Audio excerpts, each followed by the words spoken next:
Pendant mon jour de congé, j'ai invité ma belle-mère à se promener parce qu'il faisait beau. Elle a accepté immédiatement, et alors que nous faisions une agréable promenade dans le parc du quartier, j'ai reçu un appel de mon mari. Mon mari m'appelle, oh mon Dieu! Maman s'est apparemment effondrée. Quoi?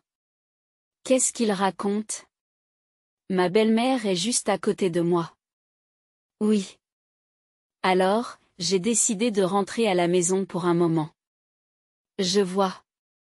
Alors que j'étais perplexe, ma belle-mère a souri et a dit, gardez ça secret, d'accord? Elle l'a dit pour qu'Adam ne l'entende pas, en plaçant son doigt devant ses lèvres. Je serai de retour mardi prochain au plus tard. Au revoir. Sur ce, il s'empresse de raccrocher. Mais qu'est-ce qui se passe? Quelques jours plus tard, Adam revient. Comment va ta mère? Oh, elle ne va pas très bien. Il s'est assis sur le canapé, l'air sérieux. Il ne nous reste peut-être que peu de temps à vivre avec elle. Je vois. Depuis, ma belle-mère et moi sommes en contact régulier, nous préparant à diverses choses. Ignorant tout cela, Adam a marmonné qu'il était troublé et s'est mis à tripoter son smartphone. Et puis, veux-tu m'épouser? C'est ma 5e année à New York, dans un restaurant 3 étoiles où je n'aurais jamais imaginé aller auparavant.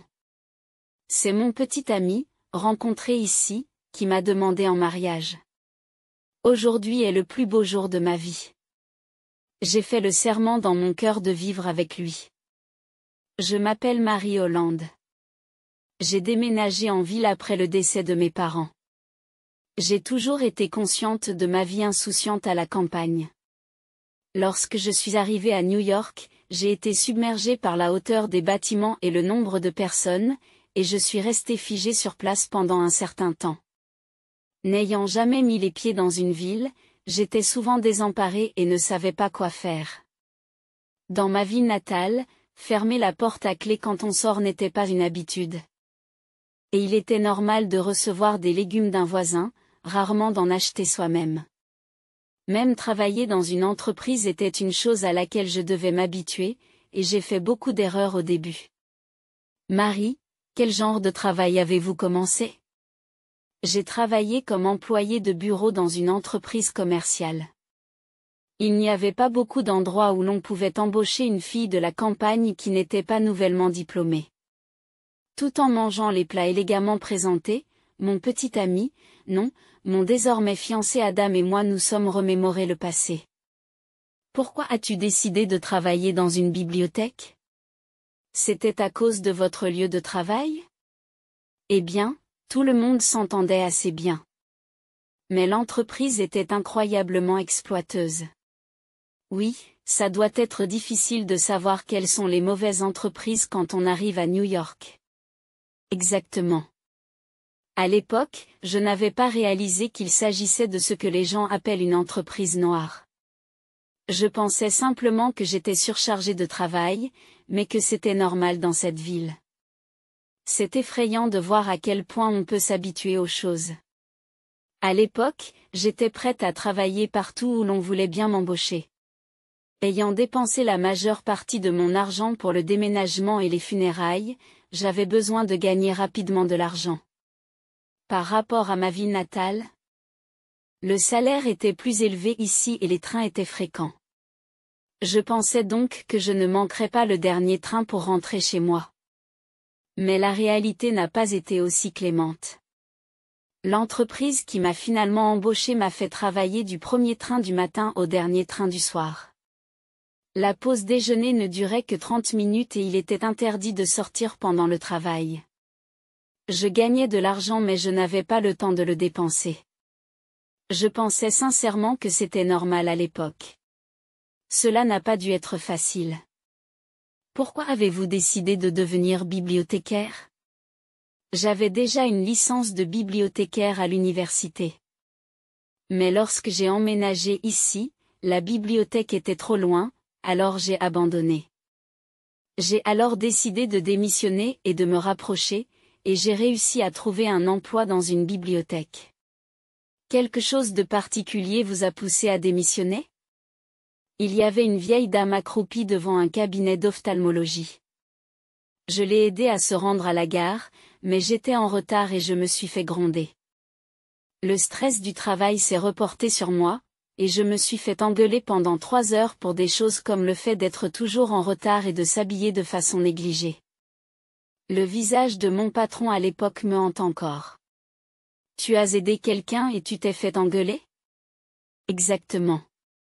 J'ai donc décidé que cette entreprise n'était pas faite pour moi et j'ai donné ma démission ce jour-là. Vous êtes très proactive. Je respecte cela. Grâce à cela, nous nous sommes rencontrés, et je dois en être reconnaissant. Oui, j'espère que cette vieille dame se porte bien. Depuis que j'ai changé d'emploi et que je travaille à la bibliothèque, ma vie a changé radicalement. J'ai des jours de congés corrects et je peux prendre des congés payés. Les gens au travail sont très gentils et m'ont tout appris avec patience. Le salaire est moins élevé que dans mon ancienne entreprise. Mais je suis heureuse d'être entourée de livres que j'aime et de ressentir un grand sentiment d'accomplissement. C'est en travaillant dans cet environnement merveilleux que j'ai rencontré Adam, qui cherchait un livre, et que nous avons sympathisé. Après quelques repas ensemble, nous avons commencé à sortir ensemble. Je suis reconnaissante aux livres qui m'ont permis de rencontrer Adam. Au fait, je voudrais parler de nous à ma mère. Tu as du temps libre dimanche prochain? Pourquoi pas dimanche prochain? D'accord. Je vais contacter ma mère. Elle est stricte, mais ce n'est pas une mauvaise personne. Elle t'acceptera, ne t'inquiète pas. Merci. Dis-moi ce qu'elle aime, d'accord? Bien sûr, allons acheter quelque chose ensemble. Peut-être lui offrir un livre recommandé? Cela me paraît très bien.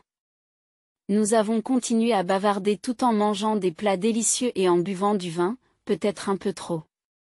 Mais je n'oublierai jamais le certificat de mariage signé qu'Adam m'a donné à la fin. Que ces jours heureux continuent pour toujours. Le temps a passé, et c'est aujourd'hui que j'ai rendu visite à ma belle-mère. J'étais nerveuse à l'idée de la rencontrer pour la première fois. Je me suis levée plus tôt que d'habitude et je me suis habillée avec soin. Bienvenue à vous deux. Merci d'avoir fait tout ce chemin. Merci, maman. Voici ma femme, Marie. Enchantée de vous rencontrer. Je m'appelle Marie. Je suis peut-être inexpérimentée, mais j'ai hâte de faire partie de la famille. À l'entrée se tenait une femme à l'air aimable qui m'a rapidement dit de lever la tête et nous a guidés à l'intérieur. Après avoir discuté de mes origines et de mes loisirs, elle m'a soudain demandé, « Alors, Marie, que faites-vous au travail ?» L'atmosphère a légèrement changé. Elle est employée dans une bibliothèque. Dans une bibliothèque, je vois. Quelque chose ne va pas? Non. Ce n'est pas grave. Mais j'ai remarqué que le visage de Maya s'est un peu assombri. Je ne m'attendais pas à ce qu'on me pose des questions sur mon travail, alors mes mains ont commencé à transpirer. Je vais être honnête, Marie. New York est un peu cher, n'est-ce pas? Je m'inquiète de l'aspect financier. Voulez-vous vraiment garder ce travail? Elle a dit cela en s'excusant, mais d'un ton sec. Je comprends son inquiétude. En pensant à l'avenir, il est naturel de vouloir une belle fille qui gagne beaucoup. Mais j'ai répondu fermement. Oui, je n'ai pas l'intention de changer. Je sentais que si je ne transmettais pas mes pensées à Maya maintenant, je ne pourrais jamais l'appeler ma belle-mère.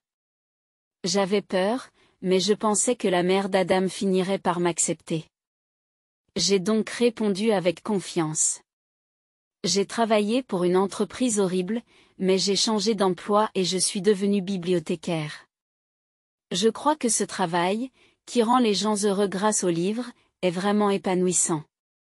Je n'ai jamais eu un travail aussi gratifiant. C'est vrai, maman. Marie et moi nous sommes rencontrés à la bibliothèque où elle travaille. Ce sont les livres qui nous ont réunis. Je gagne suffisamment d'argent pour que tu n'aies pas à t'inquiéter. Adam est aussi d'accord avec mon opinion et me soutient. Je suis très fière de ce travail. Si jamais nous manquons d'argent, je suis prête à travailler à temps partiel ou à faire ce qu'il faut. C'est dire à quel point je veux continuer ce travail. J'ai dit ce que je pensais d'un ton un peu ferme, mais j'ai exprimé mes pensées actuelles avec audace. Maya avait une expression difficile, mais elle hocha profondément la tête. Je vois, Marie. J'ai élevé Adam toute seule après avoir perdu mon mari. Je ne peux pas lâcher prise facilement. Je veux donc que tu prouves progressivement que tu es une personne respectable. Bien sûr. Maya. J'ai répondu à voix haute avec un sourire. La tension qui régnait dans la pièce s'est soudain relâchée et une conversation normale a pu s'engager. Finalement, Adam et moi avons relâché nos épaules et nous nous sommes sentis soulagés. Plus nous parlions, plus il devenait évident que Maya était une personne tournée vers la famille. Bien qu'elle habite dans la préfecture voisine et qu'elle ne vivra pas avec nous, j'ai décidé d'établir une bonne relation avec elle. 15 ans plus tard, comme promis, je continue à me rendre régulièrement chez ma belle-mère. Au début, elle semblait stricte, mais chaque fois que je lui apportais un livre, elle partageait joyeusement ses réflexions à son sujet. Finalement, nous avons commencé à organiser régulièrement des goûters et des discussions sur les livres. Pour une amoureuse des livres comme moi, c'était une pause parfaite et un excellent moyen de nouer des liens avec ma belle-mère, faisant d'une pierre deux coups. Je dois remercier Adam de m'avoir suggéré de lui recommander des livres. Cependant, ces derniers temps, je n'ai pas pu parler beaucoup avec Adam. Au début, notre vie de couple était comme un rêve devenu réalité. Adam, gentil et attentionné, était le mari idéal qui m'aidait à oublier la solitude de la perte de mes parents. Il m'aidait à faire le ménage et me surprenait même avec des bouquets pour les grandes occasions. Chaque jour était rempli de bonheur, mais ces dernières années, ce bonheur s'est estompé. Il est normal que l'excitation initiale s'estompe après de nombreuses années, mais le laisser-aller d'Adam est devenu plus perceptible. Il avait l'habitude d'aider à la lessive, mais maintenant il me laisse m'en charger. Il ne met même plus ses vêtements dans la machine à laver et ses chaussettes sont toujours à l'envers. Lorsque je le lui fais remarquer, il se plaint, c'est une corvée. Si tu n'aimes pas ça, fais-le toi-même. Il a cessé de nettoyer derrière lui. A ignoré les conseils du médecin concernant son régime alimentaire et a commencé à critiquer les repas sains que je lui préparais. Et, Adam, tu ne trouves pas que tu es un peu froid? Aujourd'hui encore, j'ai soupiré en voyant les restes de nourriture dans son assiette. Le menu avait été conçu pour remédier à ses carences en fer et en calcium. Il avait l'habitude de me complimenter sur ma cuisine. C'est vrai? Tu rentres tard et tu laisses tes repas inachevés. Qu'est-ce que vous voulez dire? Tu me considères comme une servante ou quelque chose comme ça? J'ai baissé un peu la voix et j'ai demandé. Au début, il disait qu'il était naturel pour un couple marié de partager les tâches ménagères, mais maintenant il ne fait plus rien. Si je ne préparais pas le dîner, il se mettait en colère et partait. Le stress de faire le ménage tout en essayant de rendre Adam heureux s'accumulait. J'en ai assez. Je ne te vois pas comme ça. Alors qu'en est-il de ton comportement récent? Je ne suis pas qu'une femme commode. Tu crois que je te vois comme ça? Je suis déçue. Je pensais que je te montrais de l'amour, mais si tu ne le vois pas, tant pis. De l'amour? Je n'en ressens rien. Tu devrais me remercier pour mon salaire, qui nous permet de vivre dans cette belle maison. Arrête de te plaindre. Sur ce, Adam est retourné dans sa chambre. Je m'agenouillai sur place, respirant profondément pour calmer les émotions qui montaient. De tels incidents étaient devenus quotidiens. Chaque fois que je lui faisais remarquer quelque chose, il détournait la conversation pour faire croire que j'étais en tort. Nous ne partagions plus le même lit. J'ai ravalé les mots, c'est douloureux, qui était sur le point de s'échapper de ma gorge et j'ai commencé à nettoyer les restes de nourriture. J'ai souhaité que mes sentiments s'effacent avec l'eau courante. Quelques jours plus tard, c'est un jour de semaine, mais la bibliothèque est fermée, j'ai donc un jour de congé. Comme il fait beau. J'ai décidé de rendre visite à ma belle-mère et de l'inviter à se promener. Elle accepte volontiers, et alors que nous marchons dans un parc voisin, profitant de la lumière agréable du soleil, je reçois un appel d'Adam. C'est terrible, Marie. Maman s'est effondrée. Quoi? De quoi parle Adam? Elle est juste là, à côté de moi. Oui, alors je vais rester chez elle pendant un moment pour garder un œil sur elle. Je vois. Alors que j'étais confus, ma belle-mère a souri et a dit, gardez le secret sur ma présence. Elle a posé son index sur ses lèvres, me faisant signe de me taire. J'ai failli laisser échapper un son de surprise. Marie, tu n'as pas à t'inquiéter. Je m'en occupe. Tu n'as pas besoin d'appeler ou de faire quoi que ce soit, ça pourrait stresser maman. D'accord. Mais tu n'as pas de travail? L'urgence de maman est prioritaire. Bien sûr, je prends des congés. Quand seras-tu de retour? Je serai de retour mardi soir. Au revoir. Sur ce, Adam s'est empressé de mettre fin à l'appel. J'ai saisi mon smartphone et j'ai regardé le sol. Ma belle-mère m'a doucement pris la main. Je suis désolée, Marie. Laissez-moi m'occuper du reste. Mon cœur battait fort, mais ses paroles m'ont un peu calmée, et je suis rentrée chez moi comme elle me l'avait demandé. Par la suite, ma belle-mère et moi sommes restés en contact régulièrement et avons commencé à faire divers préparatifs. Le mardi soir, comme promis, Adam est rentré à la maison. Je suis de retour. Bienvenue. Comment va ta mère? Pas très bien. Je vais devoir lui rendre visite de temps en temps, donc je ne serai peut-être pas souvent à la maison. Vraiment? C'est sérieux? Adam s'est assis sur le canapé avec une expression grave. J'exagérais ma surprise. Oui, je veux chérir le temps qu'il me reste à passer avec elle. Tu comprends? Oui, bien sûr. En fait, j'irai aussi. Non, je veux qu'il n'y ait que nous deux. C'est notre dernier moment parent-enfant. Et souviens-toi. Maman n'avait pas une haute opinion de toi au début. C'est. Ma voix tremblait. Adam a marmonné, quel ennui, et a pris son smartphone. Ne pouvant plus me retenir, je me suis serré l'estomac et j'ai éclaté de rire. Ah, Adam, tu es le meilleur. Je n'en reviens pas. Qu'est-ce qui ne va pas chez toi, Marie? Comment peux-tu rire alors que ma mère est gravement malade? Il a jeté son smartphone et s'est approché de moi avec un visage furieux. Je l'ai arrêté avec ma main et j'ai ouvert la porte de la pièce adjacente.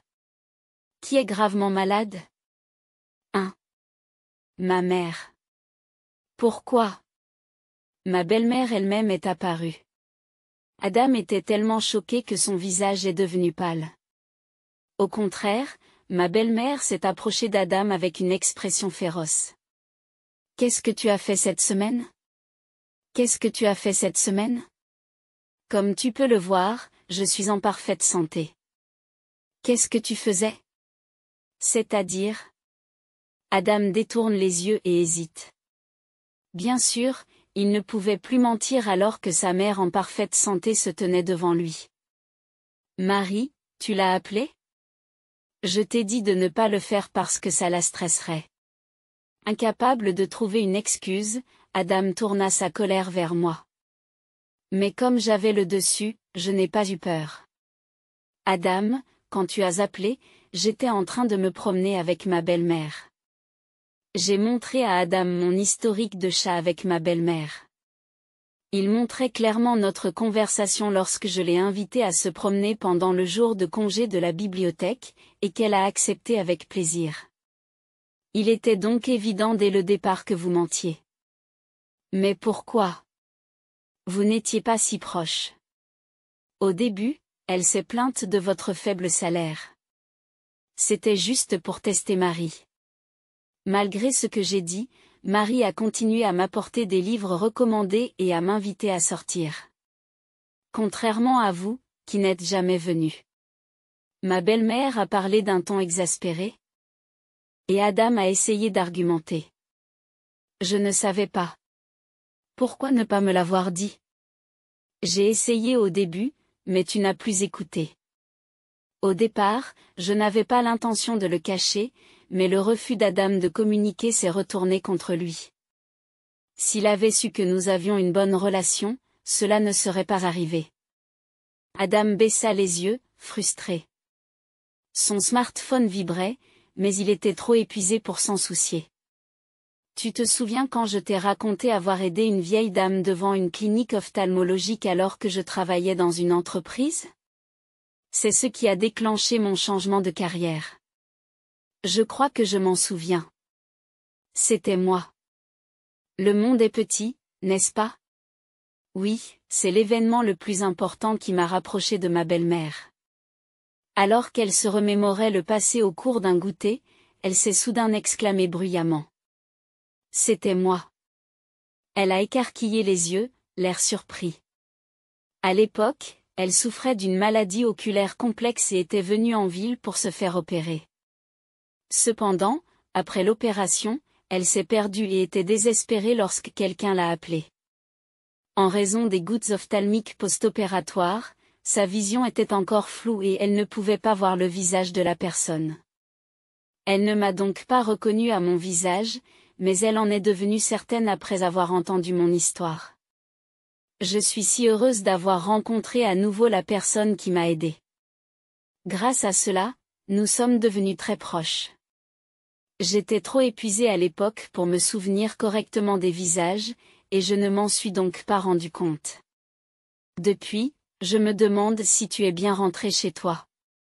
Grâce à vous, c'est le cas. Même si maintenant mon fils semble penser que j'ai l'air d'une patiente qui n'a plus beaucoup de temps à vivre.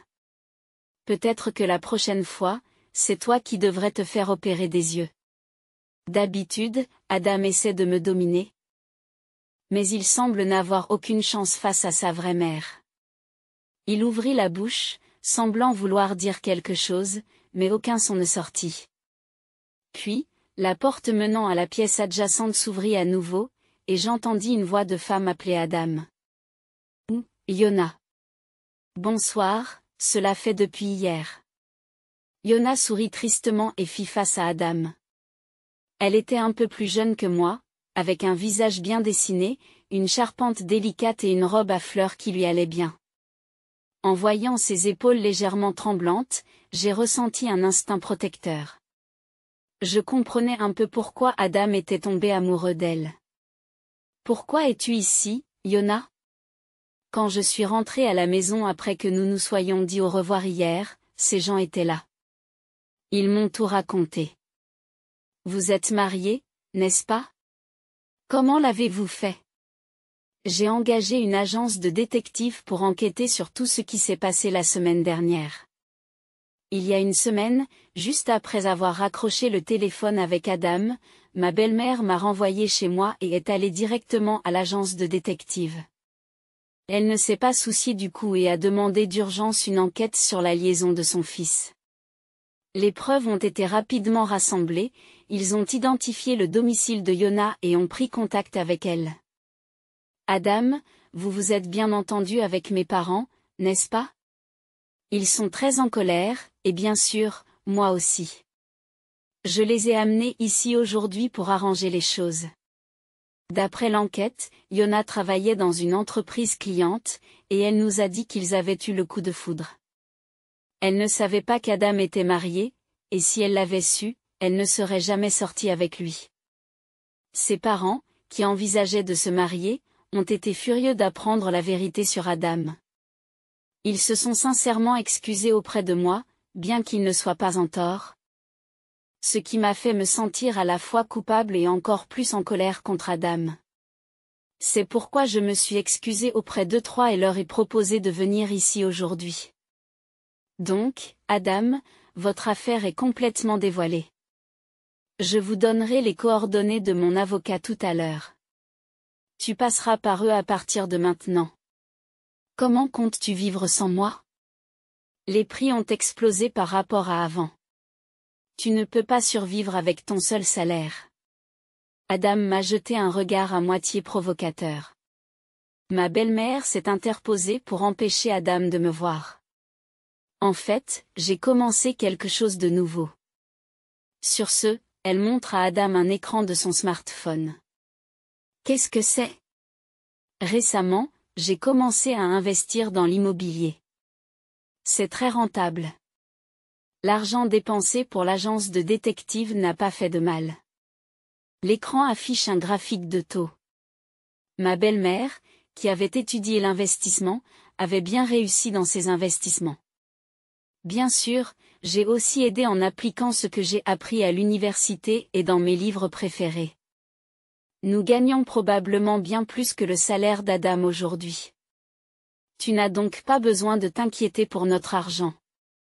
Vous devriez plutôt vous préoccuper de votre propre situation financière, car vous allez bientôt payer une pension alimentaire et vivre pauvrement. Qu'est-ce que c'est? La pension alimentaire, vous plaisantez, n'est-ce pas? Non, c'est normal puisque tu as eu une liaison. Tu vas payer pour moi et pour Yona. Adam, l'air déconfit, semble soudain avoir une idée, souriant avec suffisance en me pointant du doigt. Ah! Dommage, Marie. J'ai l'héritage de ma mère. Bien sûr, je paierai la pension alimentaire, mais je retrouverai mon ancienne vie en un rien de temps. Comment? Comment en es-tu arrivé à être aussi bête? Devant la déclaration triomphante d'Adam, ma belle-mère prit un air exaspéré et se tint la tête. J'ai ressenti la même chose. Maman. C'est une crise majeure pour ton précieux fils. Je vous en prie. Adam, tu es effectivement mon fils précieux. Mais je ne t'ai jamais élevé pour que tu fasses des choses aussi inhumaines. Quoi? Je te renie. À partir de maintenant, vis seul. Pas question. Et l'héritage? Je le donne à Marie. Je ne peux m'empêcher de pousser une exclamation de surprise. Je savais qu'elle envisageait de le renier, mais elle n'avait jamais parlé de l'héritage. J'étais submergée de joie, moi qui avais perdu mes parents, d'être appréciée à ce point. Marie, veux-tu devenir ma vraie fille? Ces mots m'ont fait chaud au cœur. C'étaient des mots que j'avais longtemps voulu entendre. Je me sens seule depuis la mort de mes parents. Tu en es sûr? Oui, bien sûr. Prenons soin l'un de l'autre à partir de maintenant. Ma belle-mère? Non, ma mère a ouvert les bras vers moi, et j'ai sauté dedans sans hésiter. Ah, la chaleur d'une mère après si longtemps. Aujourd'hui, c'est peut-être le pire jour de ma vie, mais c'est aussi le meilleur. En nous voyant, Adam a crié, c'est un mensonge, de colère. Alors, Marie, c'était ton plan depuis le début. Tu t'es rapproché de moi pour l'héritage de ma mère et tu l'as trompé. Adam est devenu rouge de rage, mais j'ai répondu calmement. Tu récoltes ce que tu as semé. J'ai senti un poids s'envoler de mes épaules. Désormais, je vivrai librement avec ma mère. D'ailleurs, ça n'arrête pas de sonner. Yona tend à Adam son smartphone vibrant. Alors qu'Adam répondait, frustré, une voix d'homme furieuse lui cria, « Tu es viré. » Des problèmes avec un client? Fraude au mariage? Il doit s'agir d'une erreur. Adam, pâle, tente désespérément de s'expliquer, mais on lui coupe la parole. Il reste là, impuissant, avec en face de lui une Yona souriante. Yona, tu es de mon côté, n'est-ce pas? Adam lui tendit la main comme on prie un dieu, mais elle le repoussa. Adam? J'ai épousé un homme horrible et j'ai divorcé. Je pensais vraiment que je pourrais être heureuse cette fois-ci. Yona. Mais vous étiez le même. Je l'ai signalé à la compagnie. Je l'ai signalé à l'entreprise.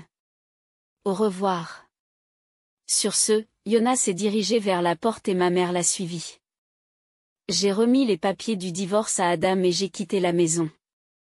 Après cela, Adam a accepté facilement le divorce, ce qui l'a surpris. Nous avons reçu une pension alimentaire, et ma mère et moi avons déménagé dans un appartement pour éviter l'intrusion d'Adam. D'après les rumeurs, Adam avait du mal à trouver un nouvel emploi.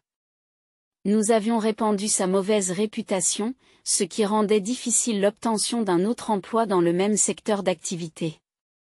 Il devait probablement vivre pauvrement à l'heure qu'il est.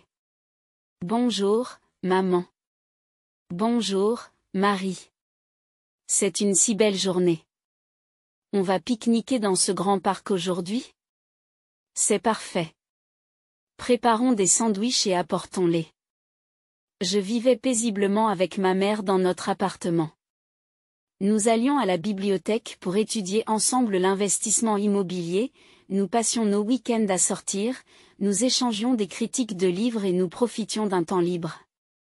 Nos investissements ont continué à être fructueux et les économies de ma mère ont continué à augmenter. J'étais heureux de passer du temps avec mes livres bien-aimés et ma mère bien-aimée. Vous avez aimé cette histoire? Abonnez-vous à notre chaîne. Rendez-vous dans la prochaine vidéo.